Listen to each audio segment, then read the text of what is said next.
Hello, everybody. It is the week 5 coaches chat, and it's just me today. This week is a really big week because we are talking all about carbohydrates.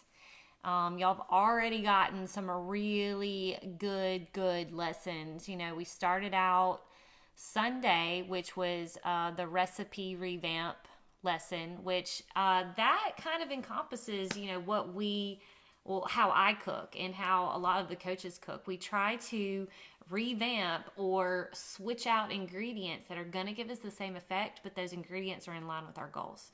And so if you haven't seen that lesson, listen to it or read it, go back. It's on Sunday. And I know not everybody's supposed to be these fantastic cooks or chefs in the kitchen. And that's not what this is about. This is just learning life skills.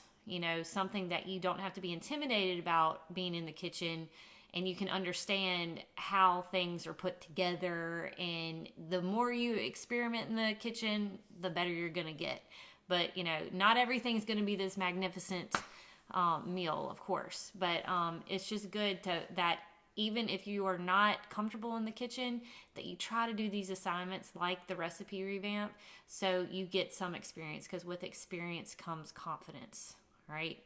But after Sunday, we kind of just dive right on into the carb lessons. We're talking about smart carbs. Smart carbs mean one ingredient carbs, not any kind of processed carbs. I mean, it's a plant, it's a carb, but in this particular sense, in that lesson, we're talking about more starchy carbs, which means less water in them. So while every plant that you eat is considered a carbohydrate, there are some that have more water, like fruit and greens and stuff. They have more water in them. Or there's drier ones, like your root veggies. Those are more starch. And because of that, because there's not a lot of water in them, they're more packed in, more dense, and of course they're a little bit higher in calorie. But that still doesn't make them a bad food. It makes them a necessary food for what we'll get into a little bit later, when we talk about like the misunderstanding of carbohydrates, which comes a little bit later in the week. I think that's on Friday. And we kind of talk about how carbs play a role in your recovery just from what you do during the day. Like whether you're exercising or you are, have a strenuous job that requires a lot of moving around.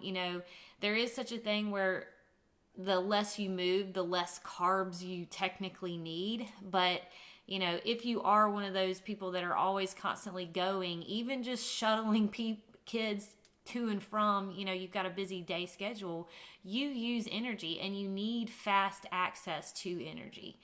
And that comes from your carbohydrates. But where it comes from really, really does matter. In a way, carbohydrates have been demonized because they get grouped into the same family as like cheeseburgers or pizza or donut or cake or whatever. It's like all of a sudden everybody just their mind went blah, and they just decided to label junk food simply carbohydrates. And so when you start talking about carbs, people automatically go to that snack food, whether it's a chip, a burger, or whatever. But in reality, those foods are actually a lot of other things. They're not just carbohydrates. It's usually high fat, higher sugar, more calorie dense other things other than carbohydrates. So carbohydrates have gotten this bad rap of, they make you fat. Carbs don't make you fat. It's overabundance of everything that makes you gain weight. So carbohydrates don't inherently make you fat. They just make you hold on to water. And I actually did a little video last week on our social media about that, because we do get a lot of questions about carbs because everybody is fearful of eating carbohydrates, but it's only because people have demonized carbohydrates and put them in the wrong family. They put them in the wrong little group and grouped them with all the bad boys, and they're getting a bad rap, when if you're talking about smart carbs, that's a whole different ballgame. And carbohydrates actually do a lot for you as far as number one, vitamins and minerals that you can get from the actual sources, but then also what they do for your muscles and for your recovery. If you're trying to build muscle, if you're just trying to feel good and you have brain fog or something like that, it's probably your body saying, I need some carbohydrates. And carbohydrates not in the form of, donuts or something like that. It means like, hey, let's go get a sweet potato. That's why we always say is if you are unintentionally going low carb, which truly does happen a lot when people are, trying to change out their food, because like I said, it's like ingrained in their head that they have to cut carbohydrates in order to lose weight. And that's not the case. You need to cut out the junk and then let your body use actually good sources to function, and then you'll start losing weight. And your body can use it well. But that's what automatically people start doing, is going unintentionally low carb, because that word and that food group has been demonized with all the other things, is that they miss out on all the benefits of it. Now, I think we mentioned before in one of the lessons, a carbohydrate. So carbs don't make you gain fat, essentially. Like, unless you overeat them. Like, if you overeat anything, then more than what your body needs, yes, that's essentially the definition of how to gain weight. But carbs in themselves don't make you gain fat. They just help you to hold on to water. So I think it's something like, for every 1 gram of carbohydrate, you hold 4 grams of water. If I'm not mistaken, is it 3 or 4 grams? And so, yes, whenever you eat more carbohydrates, the smart carbs, one ingredient carbs, you may notice that you feel fluffier if you haven't been eating them for a while. Like, so say you've been depleted of your carbohydrates and you've been depleted of water, and then all of a sudden you decide you want to eat a sweet potato and drink a lot of water, then you may be holding on to a little bit more water, and you may notice it. You may notice it, you may not. But over time, if you're used to eating simple, smart carbs, you actually will get leaner, because your body needs them, especially if you are a person that exercises. And so those lessons that we go through this week, like Monday was, I think, what is a smart carb? And then there's some examples. There's actually a video in the example meals of using smart carbs that, like, what kind of carbs do I eat? And typically, like, I love sweet potatoes, rice, and oats. Like, I usually stick to those. Now, of course, I'll eat some breads here and there. Like, I'll eat Ezekiel bread. It's a little less processed than, say, like wheat bread. But again, like what I said, in general, carbs are good for you as long as they're not doused in like sugar, syrup, and butter and fried, So don't get too crazy with it. If you're wanting to have like a slice of bread, like whole wheat bread, then, go for it. But then also be open to the idea of, like, it's okay to eat a potato, or it's okay to eat some rice with your dinner. That's what those examples of meals kind of show you. A big lesson that you got yesterday was real food versus fake food. Now, that is just kind of, everybody knows real food, whole foods are what you're supposed to eat. But then knowing versus doing is totally different, and that's why we're here. We're trying to put that doing or knowing into action, into actually doing it. And so the real food versus fake food gives you some really fun examples of just comparisons of how Mother Nature has your back. Like, and we say that a lot because it's really, really, really hard to get in trouble whenever you stick to whole foods. Because like we've said before, you can eat so much more volume of whole foods than you can of calorie-dense packaged foods. So that lesson has some examples of comparing, like, I think one of them is a really funny one. Let me pull it up here. I think it is 28 and a half cups of spinach compared to not even a full donut. So much volume in whole foods versus I would probably be able to put down at least 3 donuts. But I'm probably not going to be able to eat 28 and a half cups of spinach. I don't have the stomach of a cow, and neither do you. But those are some really good examples to kind of put things in perspective of how you can eat more, okay? More volume of the whole foods. But you want to eat less of the prepackaged stuff, processed things. Then today, on Wednesday, is a really important lesson. And it's a concept that we call the gray area foods.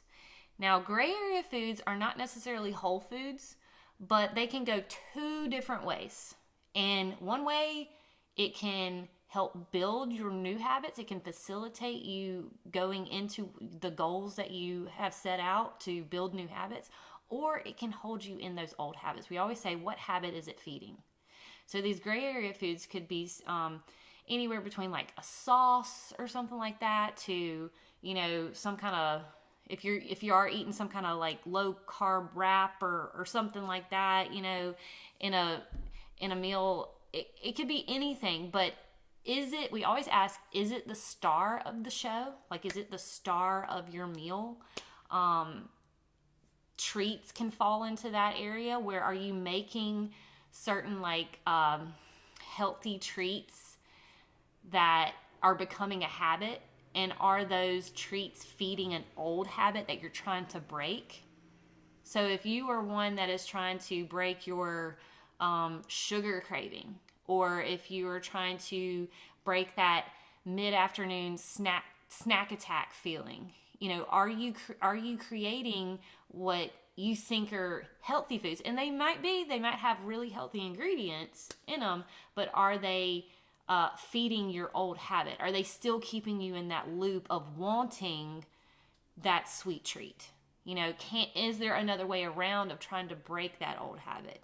And that's kind of where we're getting at with these gray area foods, where they can be a bridge to the new habit. So like what I mentioned, like if it's a sauce, a low sugar sauce, or something that is not the main star of your show. If it's allowing you to eat the CK habits as a whole, like if it's encouraging you to eat more plants and more whole foods, then that's what's a bridging the gap type of food.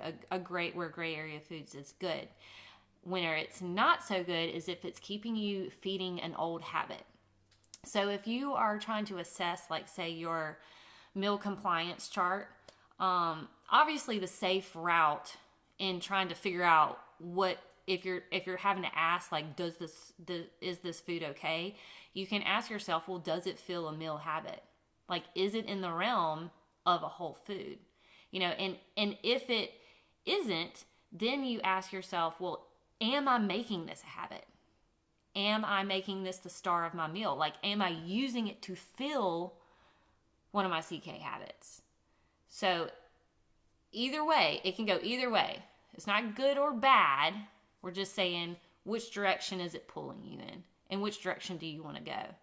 Because at the end of the day, the choices that you make, it's, some days you're going to knock it out of the park, and then other days, it's going to be whatever you can do. So it makes no difference to like your coach. Like, yes, we're trying to keep you accountable to make the choices that you say are in line, that are in line with the goals that you say that you want. Like, we're there to help, stay accountable to that. But in the end, it's really you that has to make that decision. We're telling you this is the directions that you can go, but it is your choice. All right. So that is a really, really good lesson. And like I said, that's today's lesson. Like, are you trying to, force a food to fill a habit when it doesn't really belong there? Or are you using it to bridge a gap, which is a good way to think about them. Then we wrap up the rest of the week. Like I said, I mentioned the misunderstanding of carbohydrates, and that kind of dives into what type of person, it kind of answers the question, like, should I go low carb or should I add some more carbs in?